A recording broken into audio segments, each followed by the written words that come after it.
বাংলাদেশে একটা মসজিদ আছে, মসজিদে জামে আব্দুল্লাহ, যেটাকে জিনের মসজিদ বলে। জিনেরাই নাকি মসজিদটা বানিয়েছে। সাল 1888 মে মসজিদের আশেপাশে একজন মাওলানা ছিল, যার নাম হচ্ছে আব্দুল্লাহ। সেখানকার মানুষজন বলে মাওলানা আব্দুল্লাহ নাকি জিনেদের মাধ্যমে রাতারাতি মসজিদটা তৈরি করেছেন। মানুষজন বলছে জিনেরা নাকি এখনো মসজিদটা ছেড়ে যায়নি, এখন অনেক ওর মধ্যে রয়েছে।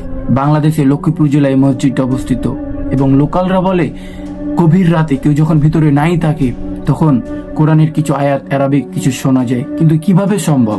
বাংলাদেশে একটা মসজিদ আছে, মসজিদে জামে আব্দুল্লাহ, যেটাকে জিনের মসজিদ বলে। জিনেরাই নাকি মসজিদটা বানিয়েছে। সাল 1888 মে মসজিদের আশেপাশে একজন মাওলানা ছিল, যার নাম হচ্ছে আব্দুল্লাহ। সেখানকার মানুষজন বলে মাওলানা আব্দুল্লাহ নাকি জিনেদের মাধ্যমে রাতারাতি মসজিদটা তৈরি করেছেন। মানুষজন বলছে জিনেরা নাকি এখনো মসজিদটা ছেড়ে যায়নি, এখন অনেক ওর মধ্যে রয়েছে।